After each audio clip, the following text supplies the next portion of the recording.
Oh, goodness me. Did I fall asleep? Oh, I think I know why I fell asleep. It's because I just saw a movie again, which has a very boring part of it. Yeah, so after covering the first 6 films of a Harry Potter film series, it's time to cover the first part of the grand finale.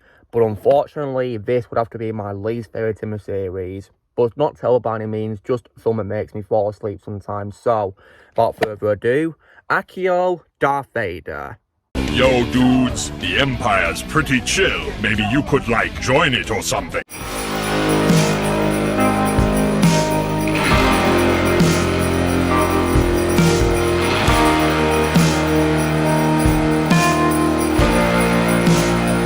Hey everyone, Lucimus Prime here, so it's time for another review in the Harry Potter film series today.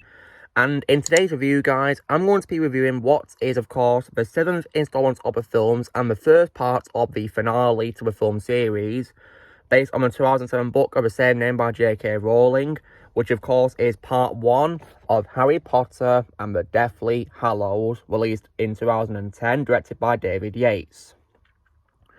And in today's review, guys, as always, I'm not alone because joining me to review it is my very good friend X-Blaze, so I'm going to let him share his thoughts on the film first, so without further ado, take it away, X-Blaze.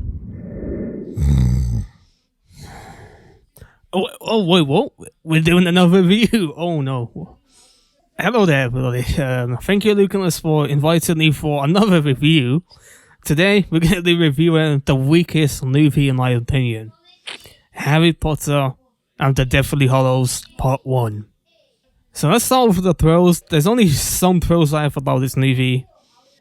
Again, the CGI. Insane. It's always in these movies.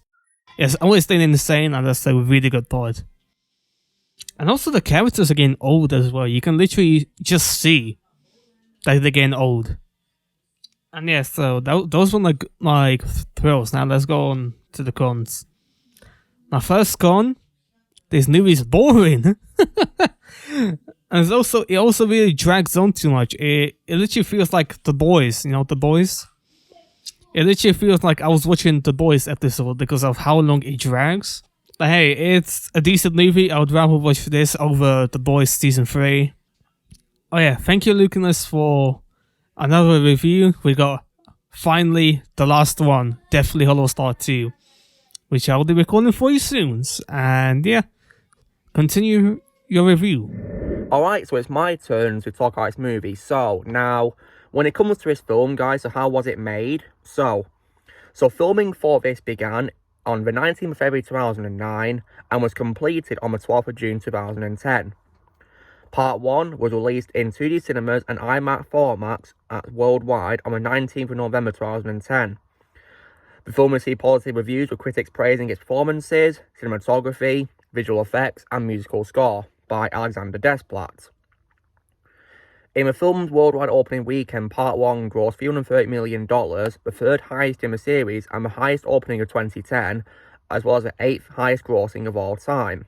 With a worldwide gross of $977 million, Part 1 is the third highest grossing movie 2010 behind Toy Story 3 and Alice in Wonderland, and the third highest grossing film in terms of worldwide totals behind The Deathly Hallows Part 2, the next part of the grand finale, and The Philosopher's Stone. It's also received 2 nominations at the 83rd Academy Awards for Best Art Direction and Best Visual Effects. Now, when it comes to my reaction to this film, guys, so after I, of course, watched the first 6 films and I played Harry Potter years 1 to 4, I then, of course, rapidly became a fan of Harry Potter. I'd read the books, I'd seen the films, I'd played the Lego game, I'd also played some of the games based on the movies too as well. So I thought I would watch the films at the cinema from now on. I was a bit late to party when it comes to cinema watching Harry Potter, but nonetheless, The Deathly Hallows Part 1 was, of course, the first Harry Potter film I saw at the cinema. And when it comes to what I think of this film, guys, unfortunately, I regard it as my least favourite in the series, because there's many things about it I do not like, but I will say that it's not terrible by any means. It's still a watchable movie, but in my opinion, the weakest in the films. So what is this movie about, guys? So, a quick summary of the plot. Without the guidance and protection of their professors, Harry played once again by Daniel Radcliffe, Ron played once again by Rupert Grint, and Hermione played once again by Emma Watson, begin a mission to destroy the Horcruxes, the sources of Lord Voldemort, played by Ralph Fiennes' immortality. Though they must rely on one another more than ever, dark forces threaten to tear them apart. Voldemort's Death Eaters have seized control of the Ministry of Magic and Hogwarts, and they are searching for Harry, even as he and his friends prepare for the ultimate showdown. So, now, when it comes to this film, guys, what is good about it? So, I'm going to say that the film has great actors, as always, who give great performances in this movie. You know, despite this being my least favourite in the series, the actors, in my opinion, still do their best with what they're giving us their characters, in my opinion. For example, Daniel Radcliffe is once again great as Harry. Rupert Grint is once again great and funny as Ron in some cases. And Hermione is played once again by Emma Watson perfectly. Like, those three, in my opinion, were perfectly cast.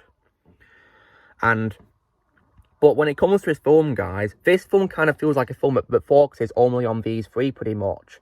Because the rest of the cast, they don't really appear much in this film, which is one of my bad qualities, because this film is based on you know, the seventh novel, but split into two parts. Many characters are absent from this film, only appear in very small roles, like cameos, for example, which is disappointing. But the cast, in my opinion, still do their best with what we're giving us the characters.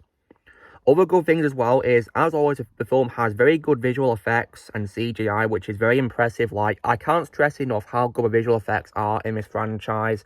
That's why, in my opinion, the Harry Potter franchise is timeless. And this film, despite being my least favourite, is no exception. And I also, as well, definitely like the music composed by Alexander Desplat. Definitely very good music, in my opinion, that he composed. I like how he made it dark as well, because this film is definitely going a lot darker this time as well. And also as well, the story is definitely very, you know, intense, where it involves hunting the Horcruxes, which is pretty cool.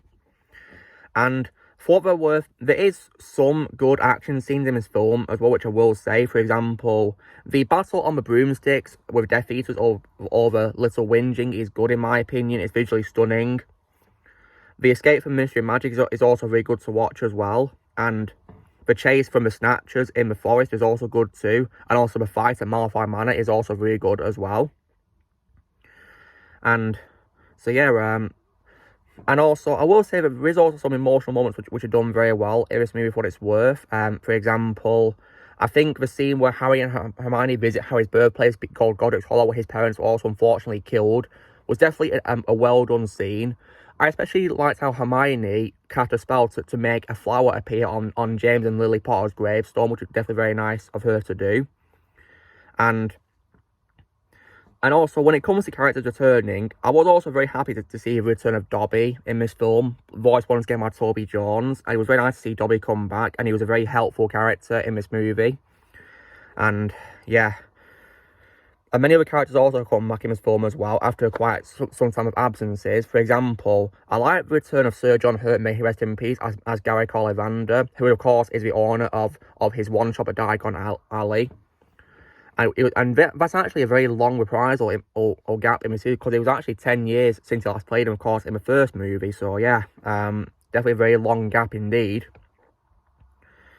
And other great things as well is when it comes to other good things in the movie, there is also some heroic moments as well. For example, when Ron gets a heroic character moment where he saves Harry from the lake where the Sword of God Gryffindor is buried. And he's able to destroy the Horcrux, which of course is the locket, which of course is what Harry, Ron, and Hermione are hunting for, or continuing on from Harper Prince's ending, because one they found, of course, is a fake one, and the real one, of course, is revealed to belong to Regulus Archers Black, of course, is a brother of Sirius Black. But it unfortunately belongs to a character I despise, who will get some bad qualities in this movie. So yeah, and when it comes to emotional scenes, guys, there's also a really, really sad moment at the end of this movie, which is definitely heartbreaking to watch. And I actually cried at this moment in the cinema, guys, which would have to be, of course, Dobby's death. Which was definitely a very heartbreaking scene, in my opinion. Very well acted, very heartbreaking to watch. Tearful as well. Like, oh, it was very sad. And it's also really sad when you realise that the first words he says in the film series and the last words he says is the same, which of course is Harry Potter. And he also dies trying to save Harry's life because at the end of Chamber of Secrets, Harry tells Dobby to never save his life again, but unfortunately that's just how Dobby dies in his film because he saves Harry's life, but unfortunately he gets stabbed by Bellatrix's knife, so yeah. It's very sad. And now, so that's probably about it for the good qualities of this movie, but on to bad qualities. So, my biggest bad quality with this film, guys, is that in my opinion, the pacing is really slow. Especially, of course, in the camping scenes. That's why I like to nickname this movie Harry Potter and the Camping Trip, because the camping scenes drag on way too long, and it's so boring.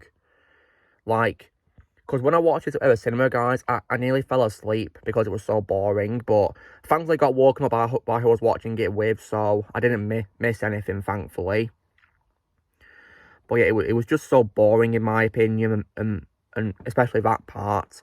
Like, they could have probably cut out many of the unnecessary boring things which were just filler, and probably made both parts into like a big 3 or 4 hour blockbuster. It would have probably worked better in my opinion. I mean, take a look at, say, Lord of the Rings Return of the King, for example, or a Snyder Cut. They're long movies and they're absolutely fantastic, so they could have done it with this movie, I guess. And the second part of the finale.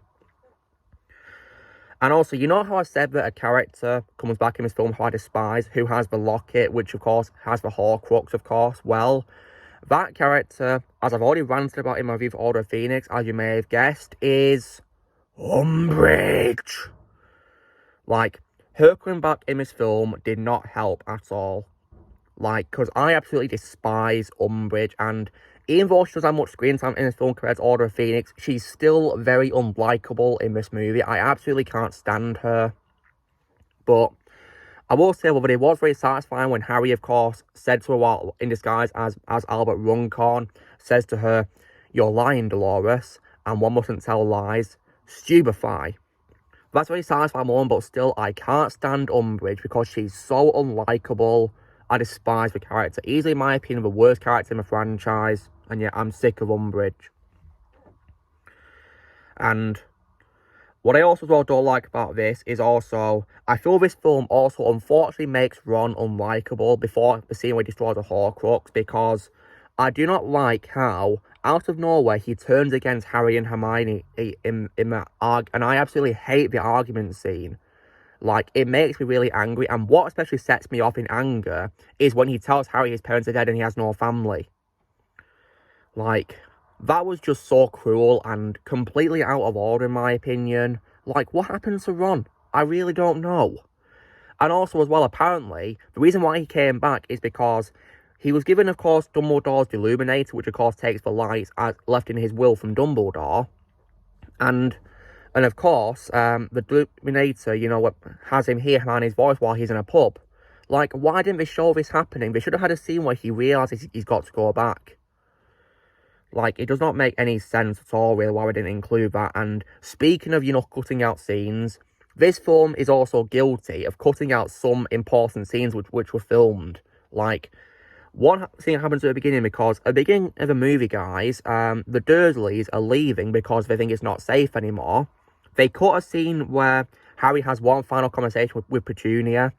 She tells Harry that, you know, that not only did he lose his mother, she lost her sister. So, yeah, in a way, she's, like, emphatising with Harry about losing someone, because she still loved Lily, despite calling her a freak, of course.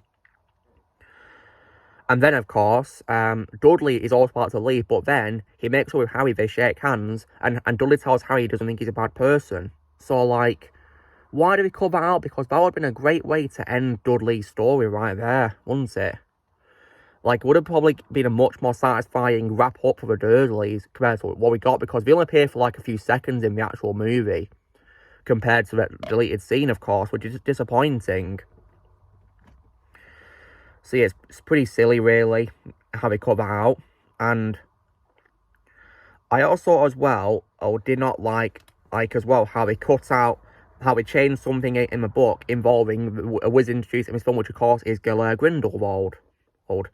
And one of the major storylines in the book was Harry discovering more about Dumbledore's life and his relationship with his family and Grindelwald. And especially after he reads Rita Skeeter's book about him. And it's not even like this in the movies. There's barely any focus on Grindelwald at all. There's only a few scenes where he's, of course, played by Jamie Campbell Bower, who I, of course, would later love as Vecna in Stranger Things. Yeah, he was good with Grindelwald in his film, but I like him much better as Vecna in Stranger Things, and, of course, for his role in Sweeney Todd as well by Tim Burton. And also, speaking of Grindelwald, the scene where Voldemort kills Grindelwald when he's an old man, played by Michael Byrne, who I, of course, love from Last Crusade as Colonel Vogel in the Indiana Jones movie, that scene's also changed because in the book, this serves as Grindelwald's redemption because he refuses to tell Voldemort the location of the Elder Wand in order to honour the memory of Dumbledore. But in the movie, however, he tells Voldemort that it's in Dumbledore's tomb, and then he gets killed by Voldemort, so like, why did we change that? Why? And also as well, guys, despite this film being called The Deathly Hallows, compared to the book, the Deathly Hallows themselves don't have much focus in this movie. They only get, you know, like a few passing mentions where it's revealed, of course, that it's the Elder Wand, the Resurrection Stone, and the Cloak of Invisibility. We don't get much focus in this movie despite being the title or objects in the title. In the book, Harry obsesses over finding them in order to defeat Voldemort instead of destroying the Horcruxes. And when it comes to Dr. Dobby, while it was great to see him again, guys, I kind of feel that his inclusion in this film was forced because in the film, we've not seen him since the Chamber of Secrets, right? But in the book, he has a much larger role because he appears in many books in the series. So, like, it doesn't help but bring him back after a long absence only to kill him off at the end. Yeah. I think it would have been a much better execution if he'd appeared before in other films in the series. In a much bigger role. Yeah. And there's also as well a moment which was also important to the story but was also cut because while the trio, of course, are camping in the forest, they hear a conversation between Edward Tonks and Dean Thomas and goblins, in which it's revealed that the students of Hogwarts attempted to steal the sword of Godric Gryffindor to prevent it from being given to the Death Eaters. But in the movie, they say it's gone missing. The moment also explains why many goblins wanted the sword for themselves, since they believe that Godric Gryffindor stole it from the Goblin Makers. Which explains why Griphook asked for the sword in exchange for helping the chill break into Gringotts in the next movie. But of course we didn't get that. But thankfully though, if I remember correctly, I believe Dean appeared in the game based on the movie because I played the game, guys. So yeah, I'm glad the game at least tries to be more faithful to the book in that sense. Now speaking of the sword being told as missing, I also as well did not like how Bill Nighy was unfortunately wasted as a mystical Rufus Scrimgeour.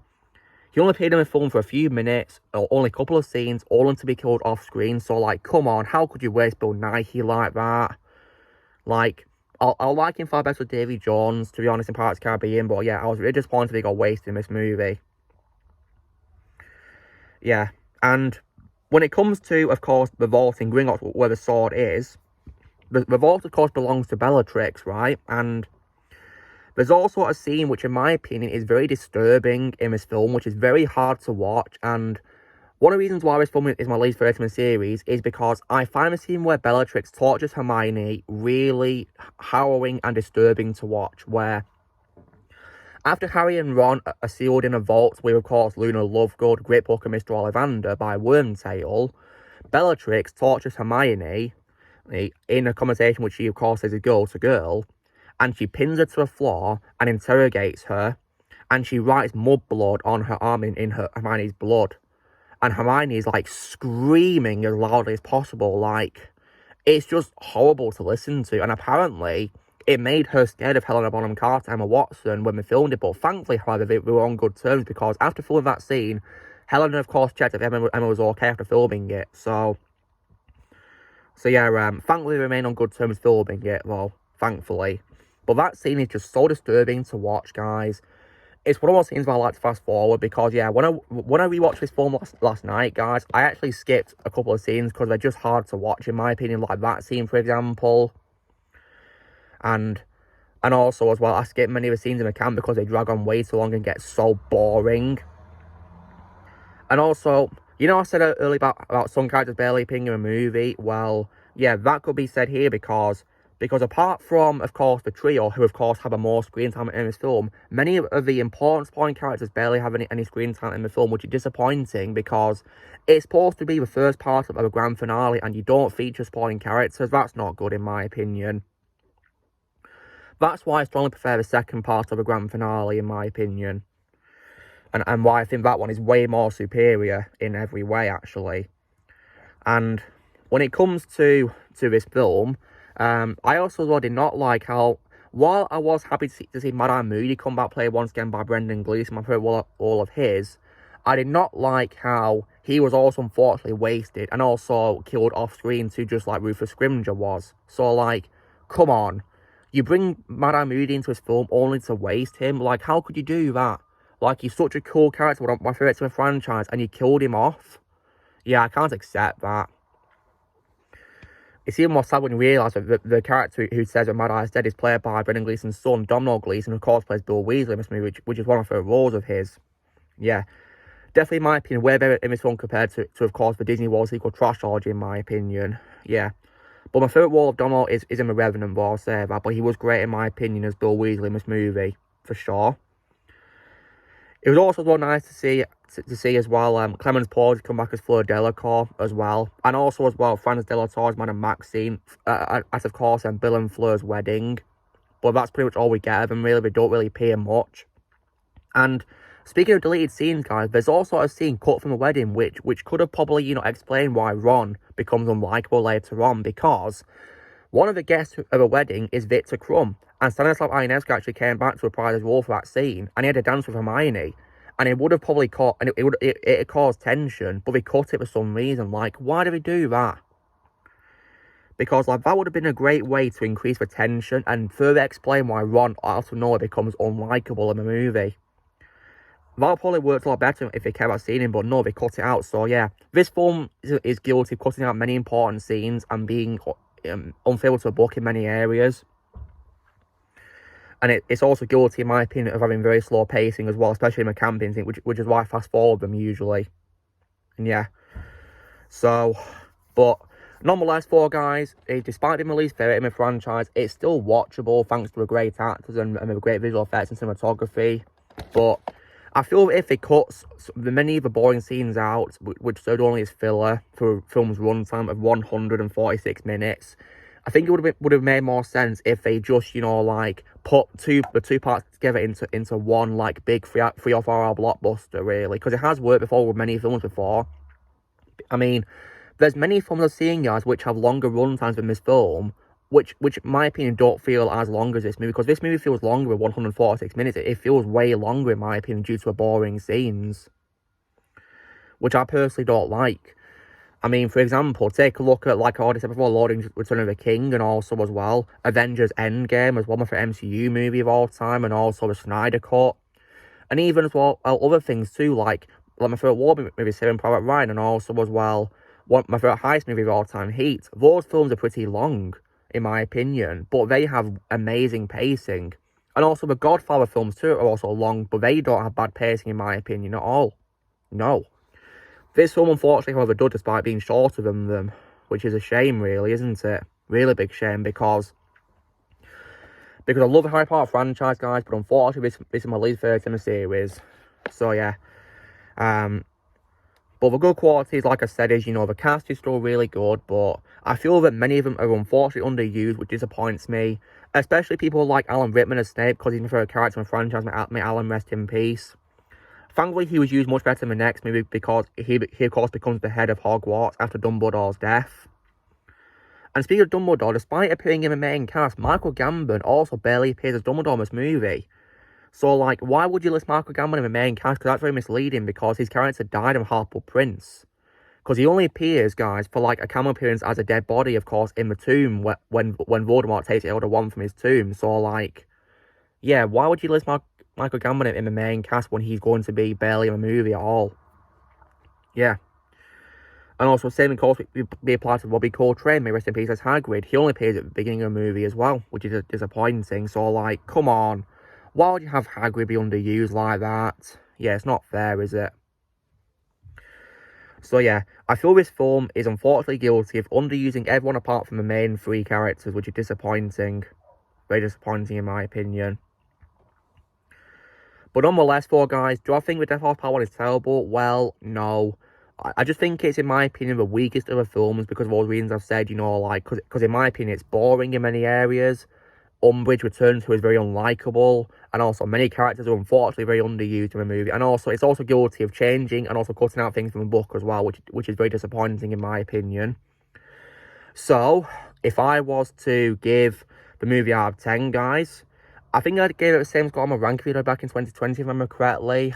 But after last night's rewatch, guys, I, to this day, give Harry Potter and Death House Part 1 a very mediocre 5 out of 10. So, yeah, not terrible, but in my opinion, the weakest of the films. But I still watch it to this day, nonetheless, in my marathons, but it's, in my opinion, the weakest one. So, guys, this is me doing my review of Harry Potter Death House Part 1.